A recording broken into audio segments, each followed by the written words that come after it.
So why should you meditate? Why do we meditate? A lot of people have a lot of ideas about that. And if you pay attention at all, then you see the cover of magazines proclaiming meditation as this new wonder thing that's, since it's existed for almost 3,000 years, it's this new thing for Westerners. And as you know, it's not a new thing for Westerners. I've been doing it for over 25 years. I never had a regular practice, however, until I retired from teaching, when all of a sudden I had more time. And my meditation, and this is kind of a way of telling you who I am, my meditation started with a related Zen center place, which is Tassajara, which, you know, some of you may have been there before. It's a wonderful retreat place. It has a very rich history, and it follows the Soto Zen lineage, which I am in. Suzuki Roshi came from Japan and started teaching meditation in San Francisco. He bought, with the help of a community, he bought property, which was Tassajara, which is quite a lovely place. And they converted what was a retreat place from over 100 years ago. They used to go in by stagecoach. And the road hasn't changed much since then. If you've experienced it, you know what I mean. But it's a lovely place, and it's like an oasis in the Carmel Mountains, and it's in a valley, and it's literally like an oasis where there's a natural hot spring that the Indians used before white man ever was around. And it's a great place to get away from it all. And Tassajara has numerous retreats, both about meditation, about Tai Chi, Qigong, poetry, meditation for lawyers. It's a wonderful practice place. So I got to Santa Cruz Zen Center via Tassajara because my wife and I have been going there for over 25 years. We always sat Zazen in the morning with the community. We always chanted with the community afterwards. We got familiar with forms there, and I'm gonna try to explain to you some of the forms at Santa Cruz Zen Center so that if you choose to go there, you'll feel comfortable. The forms are a way of showing respect, simply stated. The adjacent things that I'm currently doing is I'm teaching a mindfulness class for teenagers at the continuation high school that I retired from in '06. It's a once-a-week class. We sit for about an hour and a half. We have a lot of discussion. We have short guided meditations. And guided meditations are very typical ways to get into meditation. But I'm going to give you a bunch of suggestions about how you can start on your own if you want to. And that way you won't feel quite as intimidated just going in and plopping down for 40 minutes. I also go to the county jail once a week. I just hit my 2-year anniversary doing that one.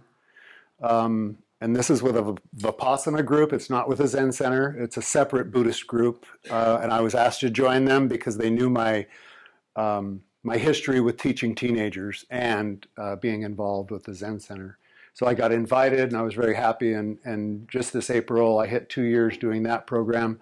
And I sit down with 2 different cell blocks, and it's all about giving the incarcerated a few skills to work with their time, so that instead of having wasted time, they're actually working with their mind and they're working with their bodies. And if you guys know prisons at all, I had a son that spent 9 years in prison. And so usually the guys in prison work on their bodies. You know, they come out buff and looking monstrous and very healthy frequently, if they get out. But they rarely work much with their mind. And so meditation is a great way to work with your mind. It's a way of working with your self-judgments, your ideas even about self. And Soto Zen is an interesting practice in that we teach no self.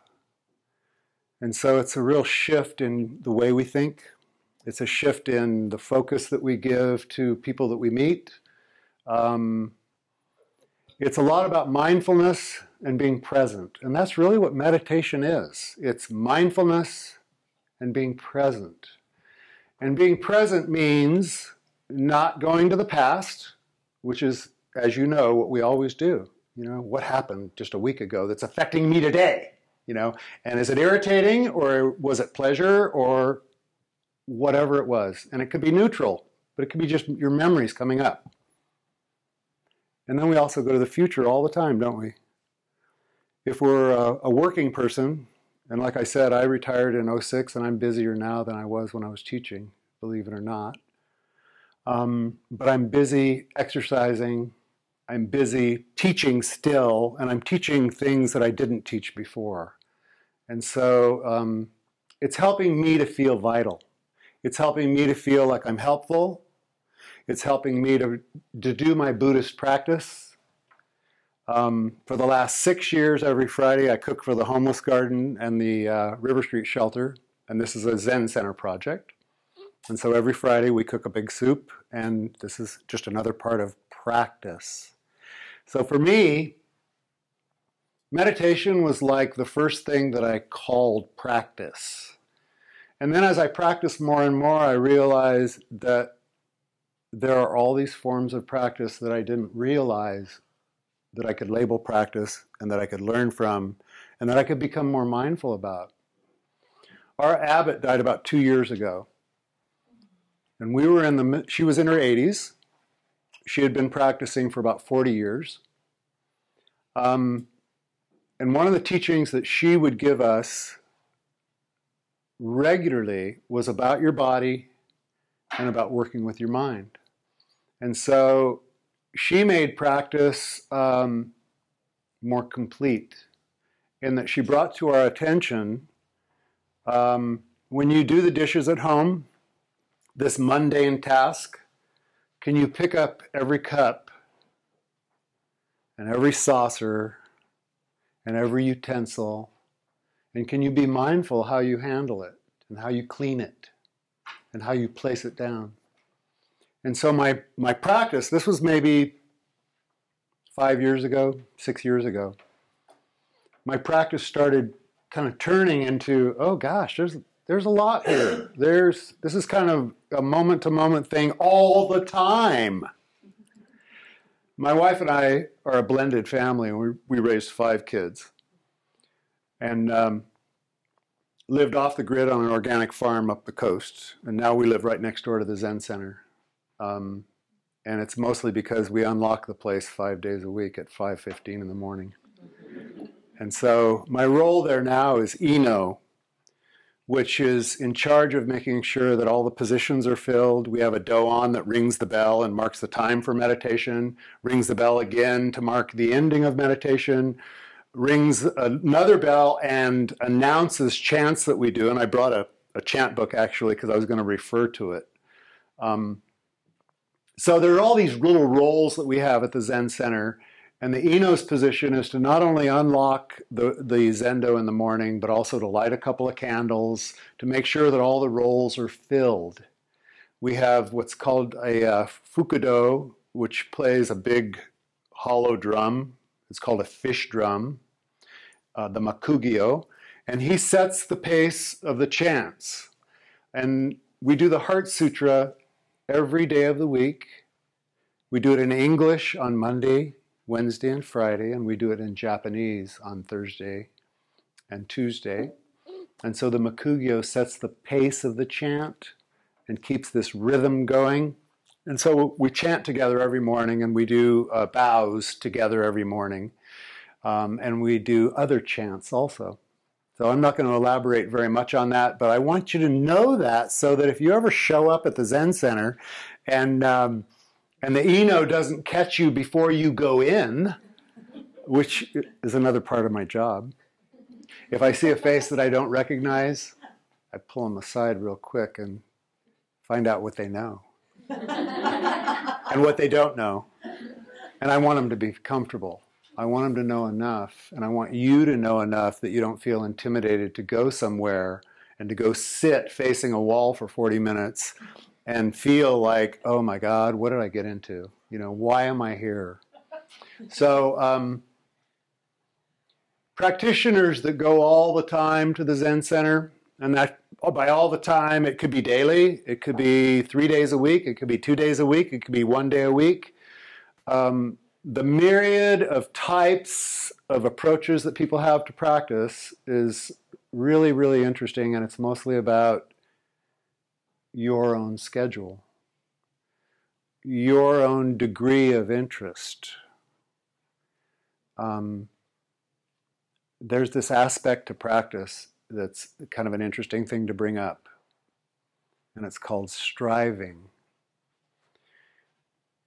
As Westerners, we want results, and we want them now. And so there's a reference that was made by Eihei Dogen, who was a Zen master who lived from 1200 to 1252. And he wrote some of the chants in our chant book. He was a renowned Japanese poet and philosopher. And the fact that his words have survived this long is quite significant. But he states really clearly that meditation practice is like enlightenment. And so instead of striving for this goal, I'm going to sit down and I'm going to become enlightened. I'm going to lighten up a little bit here. I'm going to become illuminated somehow. And I don't know exactly what it means, but it sounds pretty good. So for a lot of Westerners, we experience this feeling of, I want results. What am I going to get out of this? And it's really a cool thing to say, you know what? You're not going to get anything out of it. And see what that does to your mind. Well, then why on earth would I do it? Why would I sit and maybe even be in pain? So I'm going to reel back a little bit to when I first got to the Zen Center and I started sitting really regularly, and my knees would be on fire. I was in a lot of pain. I have lower back issues sometimes. I would call it chronic, but it's actually getting better. But, you know, you start, all the questions come up. Why am I doing this? I keep coming back, and why am I, and I'm in pain. So I asked one of the senior teachers, Patrick Teverbaugh, Dr. T. I said, Patrick, when does pain, when can I get kind of beyond this pain?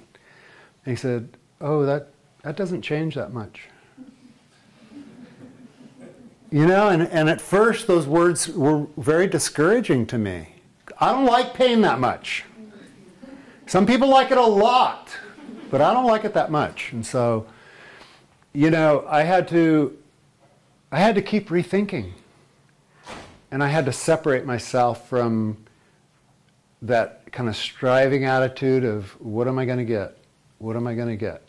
When's it going to get better? And I had to learn this really basic lesson of accepting what's now.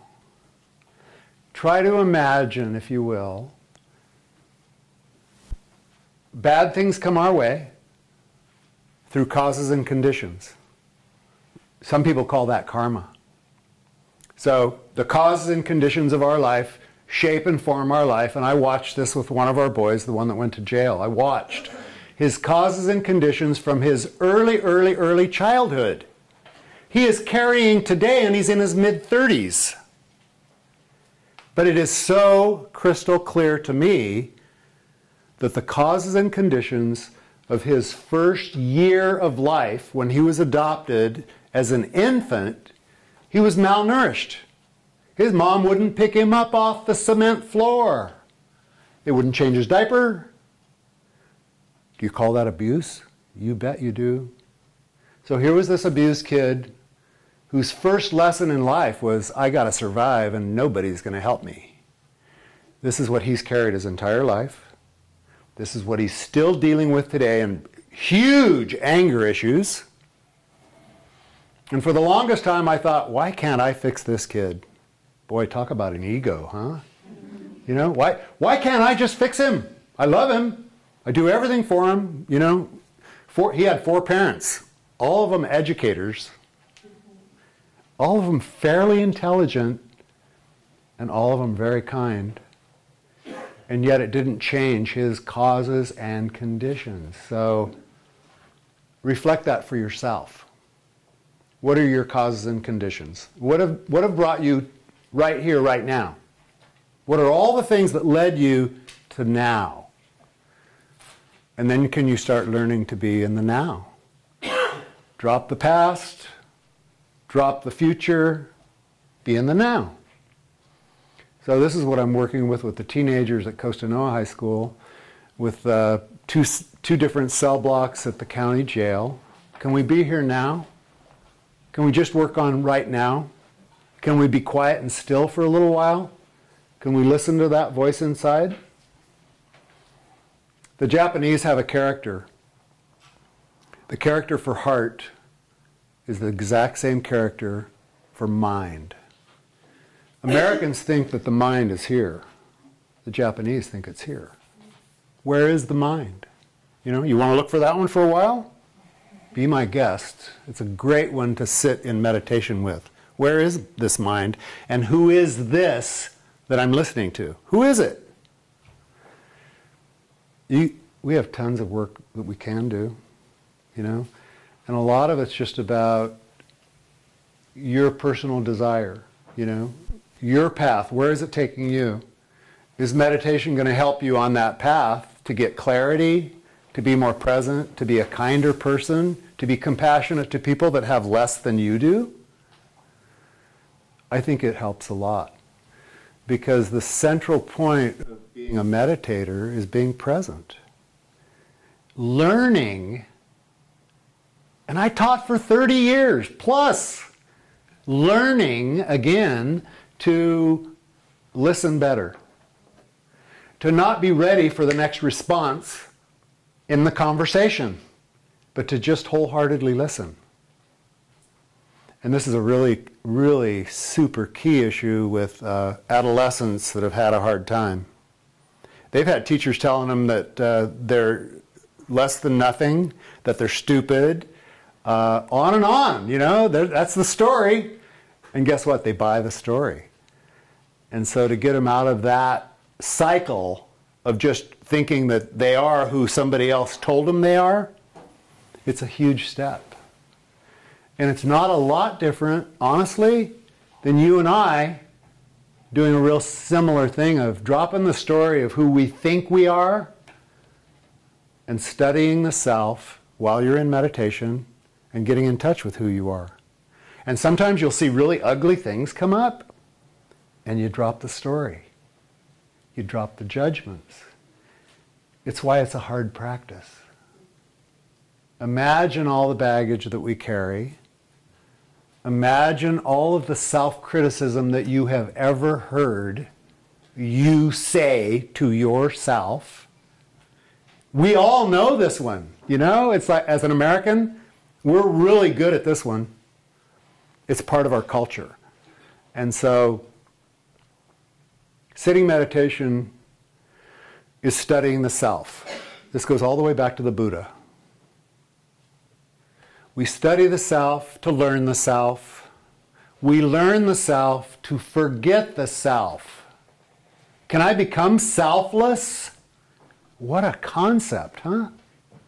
It's really alien to the way we think. It's really, really not a Western way of thinking at all.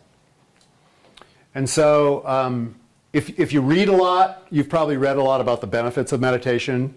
I was going to throw that out to the group, and instead I'll make it go really fast by saying, you know, people meditate to become calmer, to become more present, to become more conscious about the words they choose, to be skillful. This is something we teach at the jail. It's not good or bad, you guys. Turn your thinking to say it's skillful or it's not skillful. If it causes harm in any way to yourself or to others, it's not skillful. If you're doing good, if you're benefiting anyone, you're being skillful. And so it turns ever so slightly that judgment about the self, you know, oh, that I'm bad. I did the wrong thing. That was bad. Or that ego that says, I am so on top of it. You know? And every now and then we get that little flash. Thank you. So I'm going to show you just a couple of methods we use. And I mindlessly didn't bring my meditation bell. And I should have, because it's a good way to show you how to mark meditation. So I'm first going to sit in this chair. And what we teach at the high school and at the jail and at the Zen Center is, first of all, posture. So put your feet flat on the floor.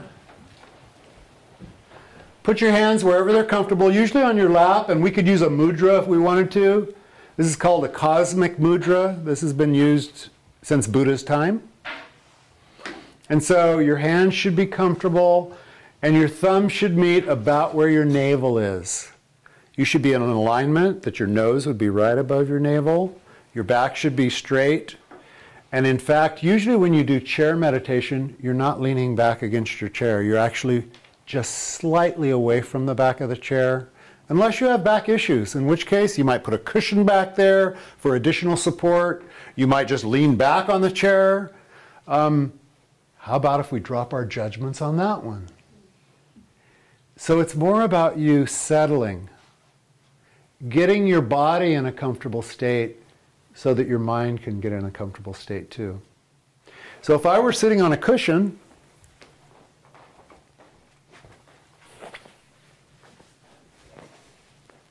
there's a full lotus position that I don't use because I'm not limber enough anymore. I once was. But now I sit in a half lotus, and I can be comfortable with that for probably more than an hour. And when we do a sesshin, which is an extended sitting practice that can go on a week with 11 sessions a day, formal monastery meals where you chant and you eat silently. So there's all these forms. So this is a very comfortable position to me. And I can put my hands in the same position and my body can settle. But it's real critical for me and my body at my age that I get the cushion nice and firm and that it elevates my butt to a point where my knees can drop and the pelvis tilts forward ever so slightly, and you can keep a straight back for an hour. Zazen at the Zen Center is 40 minutes. So I'm usually good for 40 minutes. I can sit still and I can keep my mouth shut too, which is hard to imagine, huh? So that's another position. There's a position called seiza, and the Japanese use this one a lot. And females, more than males, use this. But I see lots of people use this. They turn their cushion on edge like this. They tuck it in right under their crotch, and they sit down. And you know what? It's pretty comfortable. And it does the same thing that I just described to you in the half lotus. My pelvis is tilted forward.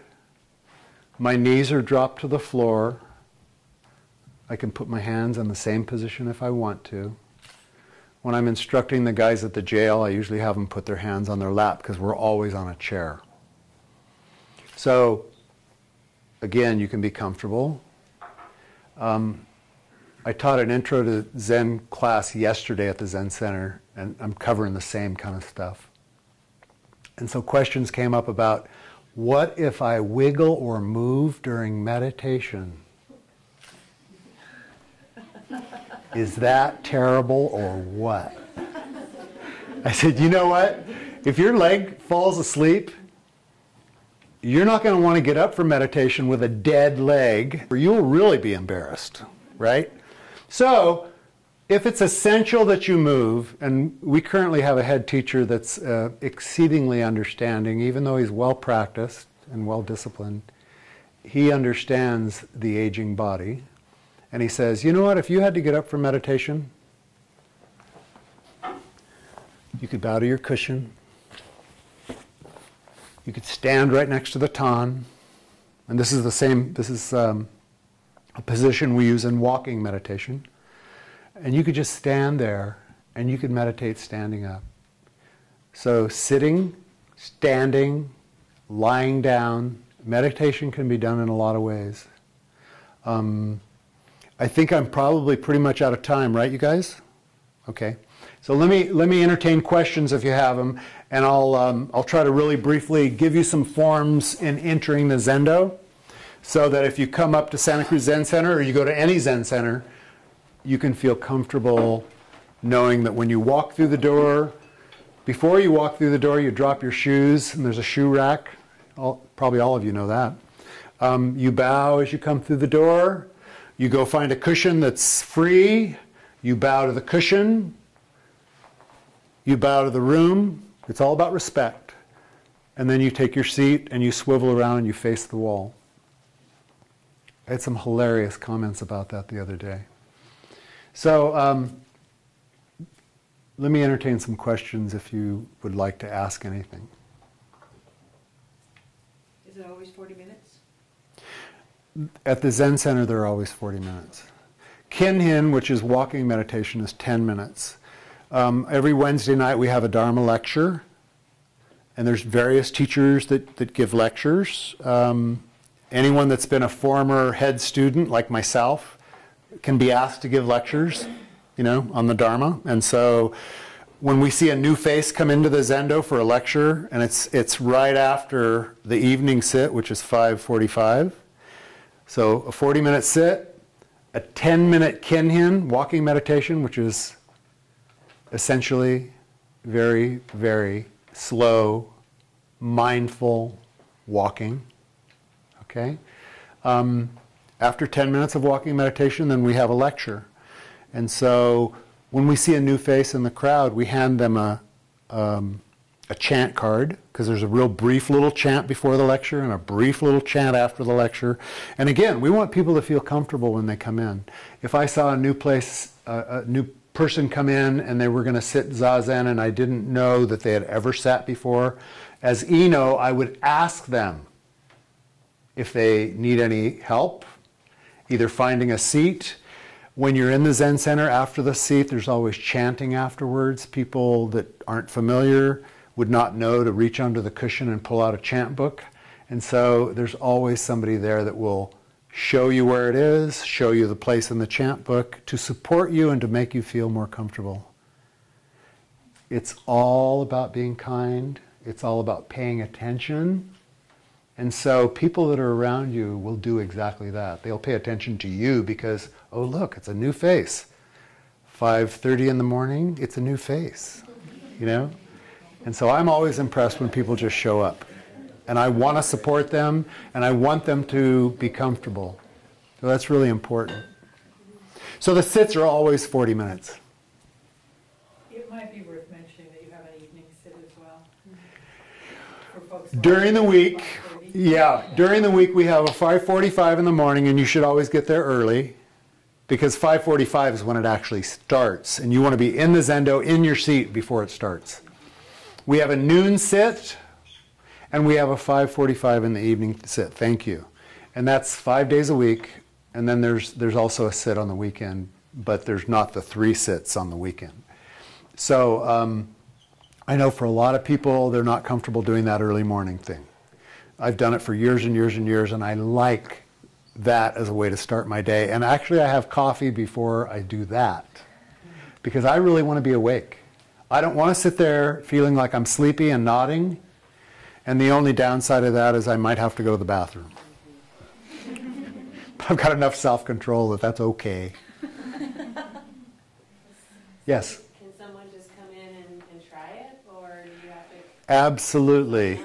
Absolutely. And whatever time of day fits for you, when you show up, there'll probably be somebody like me standing outside waiting. And that's the Eno. And they will essentially help you to know what to do. And it's more about, again, paying attention and watching other people. Because I recommend highly, even though it is intimidating, and I know this, I recommend highly not just going for the sit, but staying for the service. The Monday service is very complicated because we chant all the Buddhas and ancestors from India, China, Japan, and then we do the female ancestors from India, China, and Japan. And so it's a lot more complicated, but I wouldn't let it put you off. It's very interesting, and you get this unity of voices, even if there's only 8 people there. And mornings are typically like that, 8 to, say, 12 or 13 people. It's always kind of light. Wednesday evening, when there's a Dharma talk, the Zendo's usually full, and it's maybe 20, 25 people. Any other questions? Instead of clapping, I feel like we should bow. I encourage you to try meditation on your own if you haven't done it before. Find a comfortable place. If you want to start with a chair, totally fine. And start with 10-minute increments and either set an alarm or actually watch a clock. Have a clock right by you. And allow yourself to just kind of empty out. Every time a story comes up in your head, come back to your breathing. Focus on your breath. It's something we have that's right now all the time. It's always accessible. It's always a good thing to bring your mind back to. And believe me, the discursive thoughts that occur, they're going to keep happening. Bring your focus back.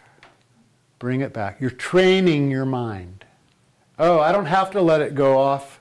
I used to tell the head teacher, you know, I used to customize my motorcycle during meditation. I would let my mind go where it wanted to go. And then I learned to rein it in. So I don't do that anymore.